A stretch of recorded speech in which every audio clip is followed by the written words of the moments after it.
Oke, halo teman-teman, perkenalkan saya Rizky. Pada kali ini saya ingin berbagi ya teman-teman, terkait apa yang saya pelajari, apa yang saya terapkan di pekerjaan saya terkait SQL and Database for Data Analysis. Jadi kenapa saya membuat video ini? Karena memang SQL dan database ini memang eh, dibutuhkan untuk profesi data analis, dan saya juga ingin berbagi ke teman-teman karena saya yakin ketika saya berbagi, eh, ilmu itu akan terus berkembang dan ilmu yang saya pakai pun juga akan terus saya ingat. Nah, kenapa saya membuat materi tersebut ya? Karena saya mengacu pada beberapa rangkuman ya, memang beberapa hard skill maupun soft skill yang memang dibutuhkan untuk menjadi seorang data analis. Nah, salah satunya adalah SQL dan database. Nah, kalau teman-teman bisa lihat di situ ada banyak materi ya, SQL dan database. Itu salah satunya adalah di BMS, Normalization and ERD. Jadi saya akan membahas itu di pertemuan di video pertama kali ini ya, teman-teman. Nah, ini di BMS, Normalization, ERD, dan kita akan praktik di sini. Jadi kita nggak hanya teori, teman-teman, nanti kita akan praktik menggunakan PostgreSQL. Jadi teman-teman bisa praktek sendiri. Nah, ada beberapa hal yang di sini yang bisa teman-teman lihat ketika teman-teman membaca SQL for Data Analytics ya. Ini terbitan PEC. Jadi memang kalau saya lihat ya, kalau di zaman sekarang kan kita lebih enak ya untuk melihat visual audio atau lihat YouTube selesai seperti itu teman-teman ya. Tapi mungkin saran saya ya teman-teman, bagi teman-teman yang masih baru belajar, itu juga alangkah lebih baiknya ketika teman-teman mereferensi dari buku. Karena buku itu kan untuk proses pembuatannya mulai dari awal sampai akhir kan ada beberapa hal ya di dilalui ya, filtering konten dan sebagainya, revisi dan sebagainya, itu akan pasti dilakukan gitu. Jadi cara validitas ilmu memang buku ini lebih bagus ya, apalagi penerbitnya penerbit yang memang dinilai kompeten untuk menerbitkan buku. Jadi mungkin teman bisa belajar di sini nanti bagi yang ingin tertarik ya mempelajari SQL untuk data analisis, nanti bisa baca buku ini. Oke ya, sebelum kita masuk ke praktik, berarti kita harus mengenal dulu database dan ERD itu sebenarnya apa sih maksudnya, kenapa kok kita mempelajari hal ini ya. Mungkin di sini teman-teman secara tidak langsung ya pasti mengenal database sehari-hari ya. Teman-teman menggunakan Excel, membuat sebuah tabel dan sebagainya. Itu merupakan salah satu contoh pembuatan database sederhana. Di sini teman-teman yang perlu ditekankan, database ini merupakan kumpulan informasi yang disimpan secara sistematis ya. Jadi saya highlight sistematis ya. Jadi memang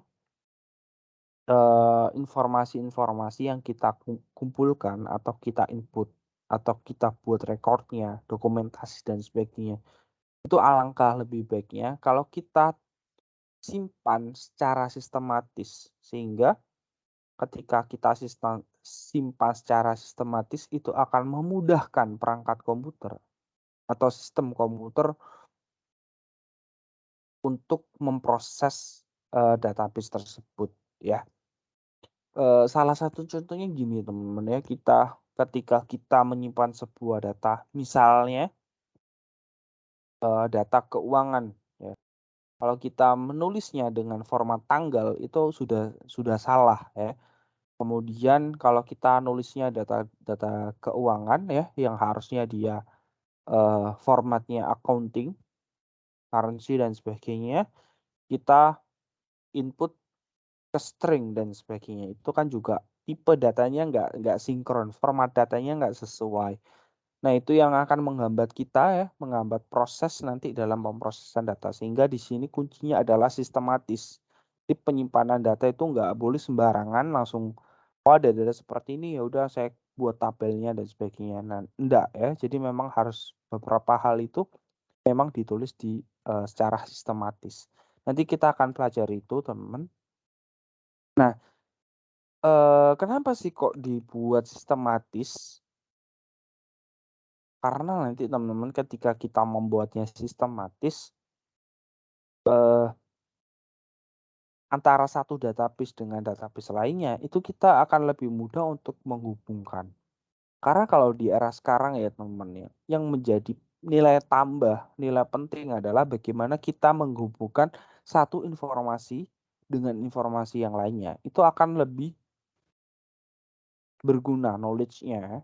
Makin kompleks kita bisa menghubungkan satu informasi dengan satu informasi yang lainnya, itu insight atau knowledge yang kita dapatkan itu akan lebih berarti daripada kita hanya melihat dari satu sudut pandang saja, seperti itu. Nah, itu relasi antara satu database dengan database yang lainnya itu nanti masuk ke entity relationship diagram atau ERD. Nah, di sini teman bisa lihat ya di BMS. Nah, sebenarnya di BMS apa sih? Kalau dari kepanjangannya itu adalah Database Management System. Nah, di sini ada kata kuncinya, teman. Manajemen ya, memanage. Jadi, tadi kan kita sudah mengetahui nih ya definisi database. Nah, sekarang kita belajar terkait di BMS itu apa. Jadi, awal ya, teman ya, awal kita melihat ya data. Nah, kita lakukan penginputan di database. Nah, itu macam-macam ya di storage area atau database ini, penyimpanan data.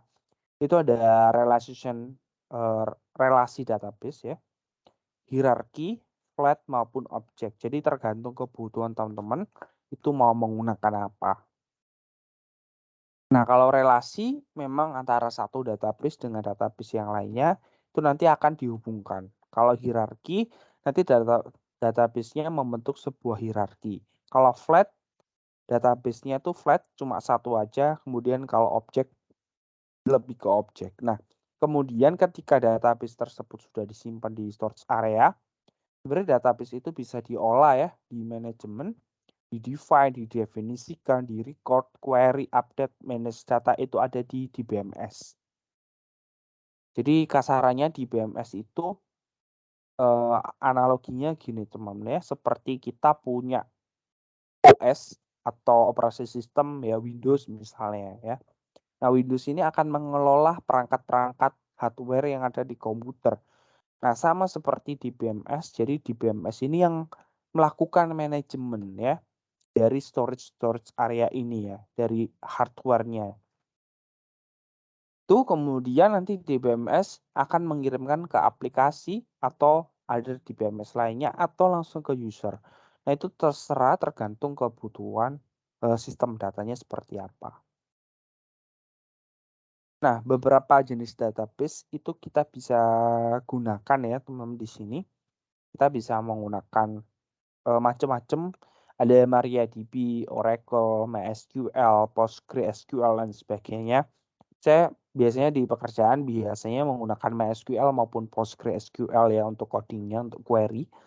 Nah, namun di video ini saya akan membahas ya prakteknya itu di PostgreSQL. Kenapa? Karena memang PostgreSQL gratis teman-teman dan proses instalasinya nggak terlalu berat. Nanti teman-teman saya tunjukkan bagaimana cara instalasinya dan sebagainya. Nanti teman-teman bisa lihat ya, saya akan tunjukkan di situ. Nah, kemudian hal yang menjadi pertimbangan ya sebelum kita melakukan proses penginputan database itu adalah normalisasi ya. Kadang di dunia real ya kita mendapatkan sebuah data ya di salah satu tabel atau sebuah tabel yang memang nggak match seperti itu. Nah, itu yang perlu kita lakukan normalisasi agar kenapa? Agar setiap database yang kita masukkan, kita input, kita bisa hubungkan seperti itu ya. Kalau kita lihat dari referensi, sebenarnya normalisasi itu apa sih? Jadi normalisasi itu merupakan teknik untuk mendesain database ya untuk mereduksi data yang repetitif atau berulang dan mengeliminasi atau menghilangkan beberapa karakter-karakter yang tidak diperlukan ya seperti itu. Jadi memang ada anomali di dalam data yang memang kita harus perhatikan di situ. Nah, ada beberapa aturan ya atau rules yang memang bisa kita terapkan di normalisasi. Jadi intinya kalau kita bisa lihat dari gambar ini teman-teman ya, semakin ke bawah, semakin rendah NF-nya, itu dia akan semakin unik.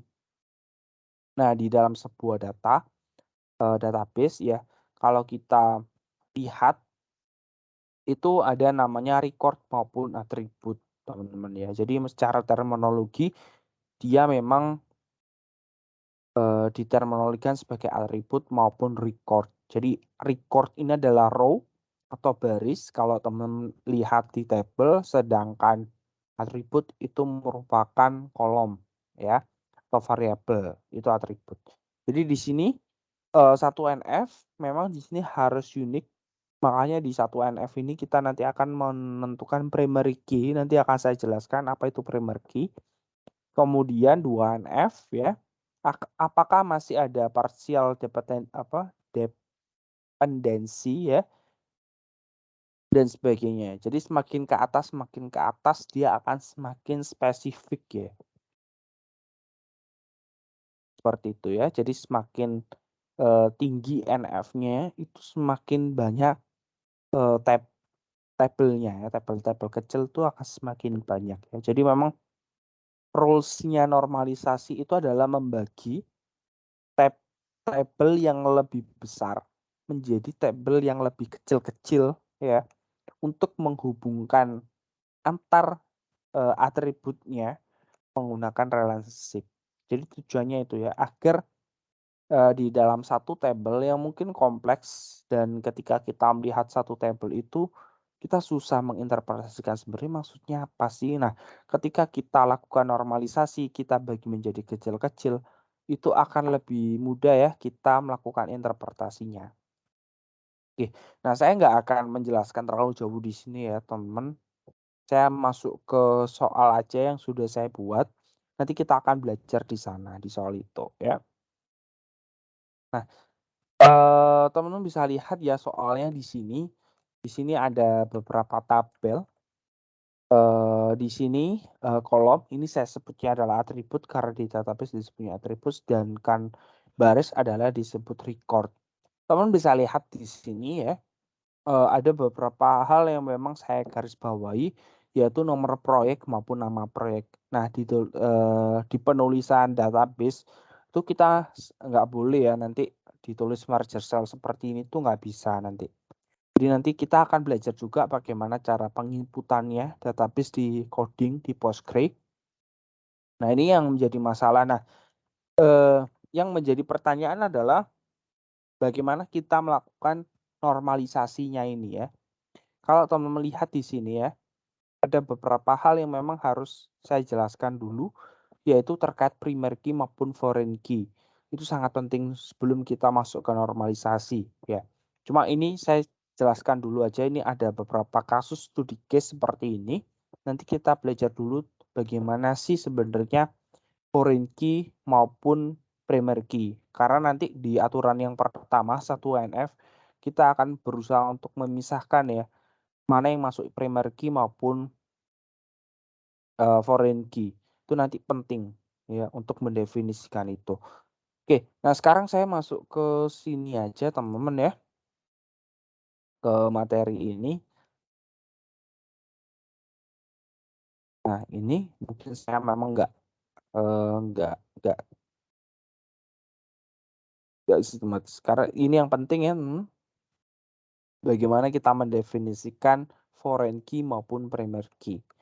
Nah, sekarang kita bisa lihat ya di sini. Di sini teman-teman bisa lihat ya, ada satu tabel Ini juga ada satu database dan ini satu database. Ini adalah artis, ya. Kemudian ini adalah recordingnya, rekamannya, dan genrenya apa. Teman bisa lihat ya di sini. Yang hijau ini adalah primary key dan yang merah adalah foreign key. Nah, apa yang menjadi kenapa sih ini masuk ke primary key, yang ini masuk ke foreign key? Teman bisa lihat ya, kita bahwa primary key itu merupakan nilai yang unik, ya. Nilai yang unik itu maksudnya apa? Misalnya ya, contoh kasusnya itu yang mungkin lebih mudah teman-teman pahami ya, itu adalah NIM ya, nomor induk mahasiswa. Nomor induk mahasiswa itu pasti setiap orang dengan orang yang lainnya itu pasti berbeda, teman. Walaupun nanti ada mungkin ya yang kembar siam namanya sama nih misalnya, tapi NIM-nya beda. Itu kan artinya orangnya berbeda ya. Secara fisik mungkin dia sama ya, tapi secara identifikasi dia berbeda, sehingga primary key itu adalah nilai unik yang tidak boleh ya di sini ya. Makanya dia disebut nilai unik. Nah, di sini ada beberapa hal penting yang memang harus diperhatikan, teman-teman ya. Hal yang menjadi perbedaan utama antara primary key dengan foreign key adalah nilai yang digunakan dalam primary key tidak boleh nol atau kosong. Contohnya gini, teman-teman ya. Misalnya di tabel artis ID atau ID artis ya, misalnya Luna Maya, terus Olga Saputra, Raffi Ahmad misalnya ya. Kemudian dia dilabeli sebuah ID seperti itu. Misalnya 1, 2, sama 3. Ya, ini merupakan artis dalam acara di TV lah ya. Salah satu acara di TV, dan artisnya memang totalnya ada 3. Cuma ada 3. Nah, sehingga di artis ID, dia memang nggak boleh ada data yang kosong. Nggak boleh ada data terus. Jadi memang artis ID ini mewakili semua artis ya. Jadi database-nya mewakili semua artis seperti itu. Sama kayak misalnya NIM. Dia memang kalau dikatakan sebagai primary key, dia harus mewakili semua NIM mahasiswa yang ada di data itu. Seperti itu. Kalau dia dia nggak bisa dijadikan primary key. Jadi memang teman-teman harus melihat itu ya. Tendensinya apa? Kegunaannya. Nah, sedangkan foreign key ya, kalau foreign key itu dia boleh kosong karena nanti dia kan mereferensi ya. Jadi kalau foreign key itu adalah nilai unik yang direferensi ya dari primary key. Kayak misalnya di sini teman bisa lihat ya, ada artis ID yang ada di tabel artis sama recording ada di yang tabel recording, dia punya atribut artis ID. Ini kan sama-sama kan. Ini dia punya tabel yang sama. Cuma ini maksudnya kalau foreign dia cuma mereferensi dari artis ID. Karena artis ID di tabel artis ini datanya lengkap semua. Jadi semua artis itu ada di situ. Sedangkan artis yang ID yang ada di tabel recording, dia hanya mereferensi aja. Misalnya, yang rekaman dia misalnya cuma Olga aja sama Raffi. Lunanya nggak rekaman. Jadi dia cuma referensi aja. Cuma kalau kita lihat di artis, tadi kan syaratnya tidak boleh ada nol atau kosong ya. Maka kayak semua artis yang ada di sana itu ada datanya. Nah, sedangkan ini di tabel recording, di atribut artis ID, dia cuma mereferensi aja. Seperti itu. Sama seperti genre. Nah, genre kenapa dijadikan sebagai primary key? Karena dia nilai unik dan dia di situ datanya lengkap untuk semua genre. Nah, sedangkan di recording kan di rekaman kan nggak semua genre ya yang direkam, cuma ada beberapa genre, misalnya jazz, pop, atau cuma jazz saja. Itu sehingga memang di sini kita bisa lihat ya bahwa primary key itu memang harus nilai unik dan nilai tersebut bisa menjadi berbeda ya dengan nilai yang lainnya. Kemudian primary key itu tidak boleh nol dan memang datanya harus lengkap. Sedangkan foreign key itu merupakan ya atribut yang mereferensi dari primary key dan dia boleh ada yang nol ya, atau yang kosong ya. Nah, di sini ada beberapa hal ya teman, nanti kita akan belajar.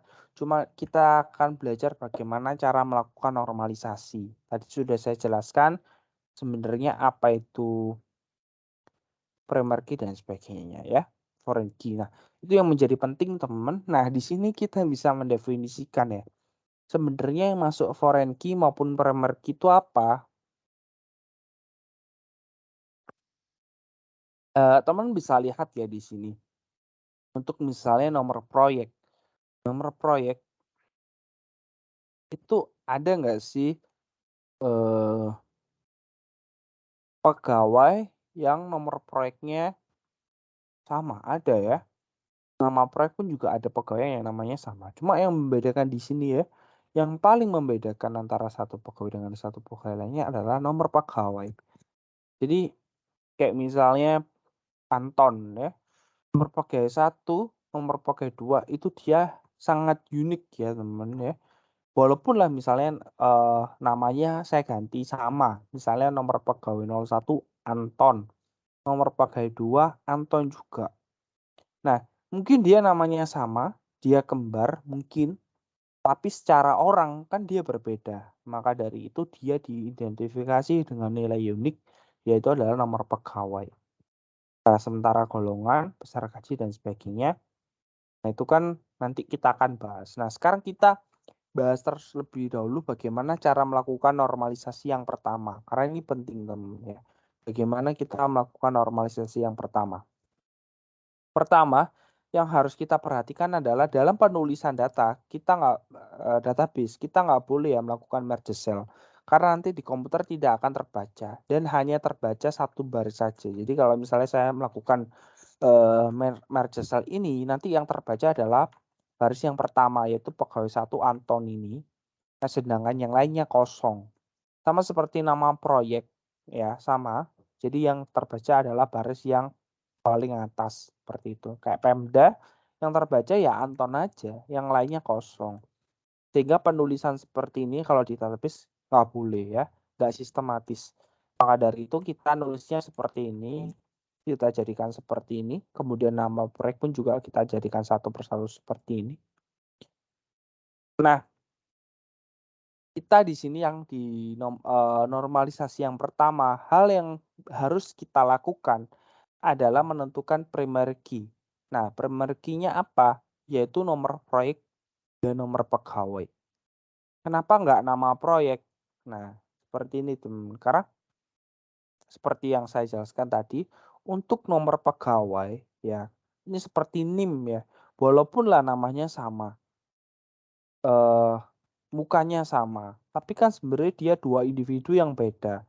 Maka dari itu ketika dia diidentifikasi dengan nomor induk mahasiswa atau nomor pegawai, dia tetap satu individu yang berbeda.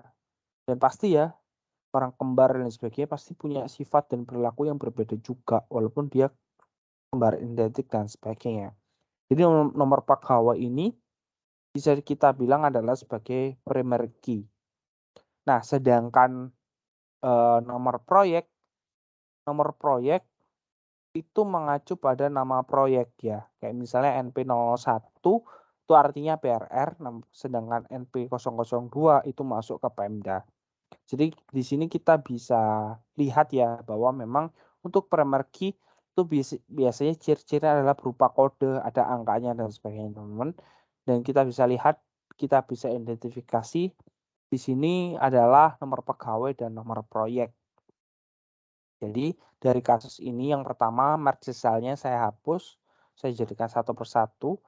Kemudian di sini saya sudah menentukan ya nomor pegawai maupun nomor proyek menjadi primary key. Nah, selanjutnya saya memisahkan ya. Ketika kita sudah mengetahui primary key-nya, ini akan menjadi gampang kalau kita memisahkan antara satu field dengan satu field yang lainnya. Jadi saya membuat 3 tabel di sini, yaitu tabel proyek, tabel pegawai, maupun tabel proyek untuk pegawai. Kenapa saya membagi seperti itu? Karena di sini, jelas ya teman-teman ya, di sini sebenarnya ada beberapa informasi yang memang dijadikan satu tabel. Seperti nama, proyek, pegawai, sama golongan, sama gaji kan sebenarnya satu hal yang berbeda. Nah, caranya bagaimana membagi itu adalah kita melihat dari yang namanya primary key-nya. Jadi setiap primary key ini yang menjadi landasannya, teman-teman ya. Yang pertama adalah tabel proyek. Nomor proyek ya itu akan mempresentasikan nama proyek. Sehingga di sini untuk tabel proyek itu kan di sini kalau kita lihat nilai yang unik adalah NP01 sama NP002. Yaitu NP01 adalah BRR dan NP002 adalah Pemda. Sehingga saya nulisnya seperti ini. Kemudian untuk tabel pegawai itu saya pisah. Kenapa? Karena belum tentu ya pegawai itu memiliki proyek, ada yang nggak memiliki proyek dan sebagainya. Sehingga kan nomor pegawai, nama pegawai, golongan, besar gaji itu bisa jadi satu. Jadi kayak proyek sama pegawai itu beda. Karena kan di sini logikanya ya, logikanya kan nggak semua pegawai sebenarnya itu bisa dapat proyek. Tapi kalau kita lihat di tabelnya itu semuanya memang dapat proyek. Tapi antara proyek dengan pegawai itu sebenarnya hal yang berbeda. Nah, biasanya pegawai itu kan disatukan sama golongan sama gaji ya untuk penghitungan. Jadi saya membuat adalah tabel pegawai seperti ini. Nah, tabel pegawai itu ada namanya primary key-nya juga ya. Primary key-nya juga yaitu nomor pegawai. Jadi memang di salah satu tabel harus memang at least memiliki satu primary key seperti itu teman. Kemudian yang terakhir adalah tabel proyek untuk pegawai ya. Jadi nomor proyek, nomor pegawai dan sebagainya. Jadi ada 3, saya membaginya 3.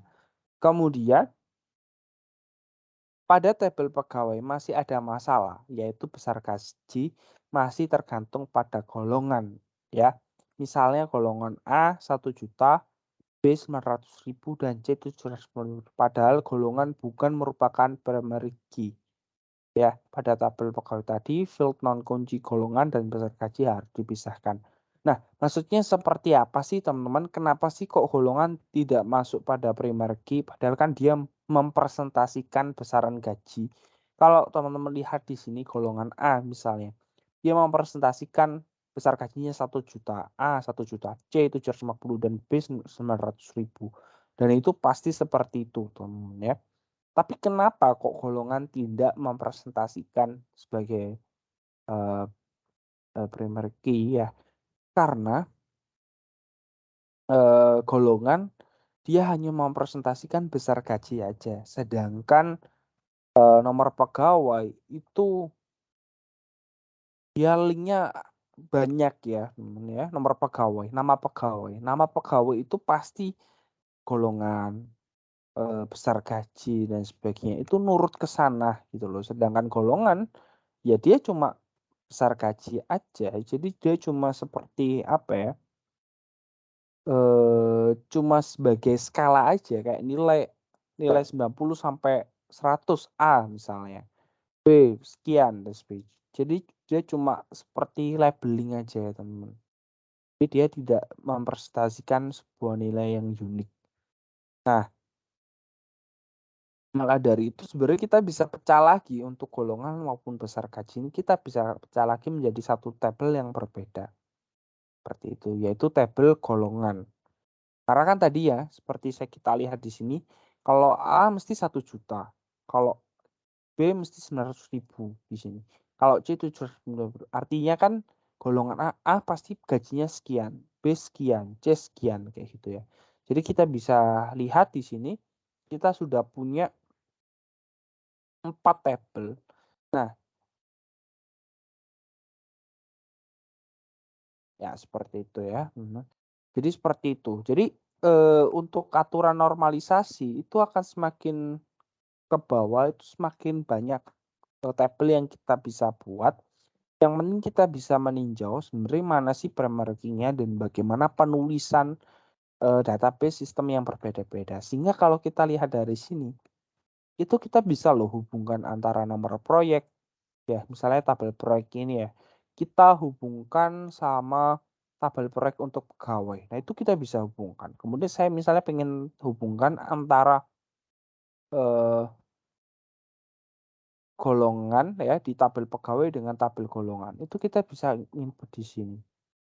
Jadi misalnya kita hubungkan antara ini ya nomor pegawai di tabel pegawai sama nomor pegawai di tabel proyek untuk pegawai. Nah itu juga bisa terhubung. Jadi nanti kita bisa menghubungkan antara satu dengan satu yang lainnya seperti itu. Dan itu akan menjadi baik ya ketika kita bisa mendefinisikan primary key, foreign key, bahkan kita bisa lakukan normalisasi. Nah, nanti di video berikutnya nanti akan saya jelaskan ya, bagaimana sih kita membuat sebuah IRD. Karena tadi kan kita sudah belajar terkait normalisasi ya. Tapi yang baik di sini adalah membuat sebuah IRD dan bagaimana kita lakukan coding ya di PostgreSQL ya dengan IRD yang sudah kita tentukan ya. Mungkin seperti itu teman-teman yang bisa saya sampaikan. Terima kasih. Like kalau suka, dislike kalau nggak suka. Kalau ada masukan dan sebagainya bisa tulis di kolom komentar. Terima kasih.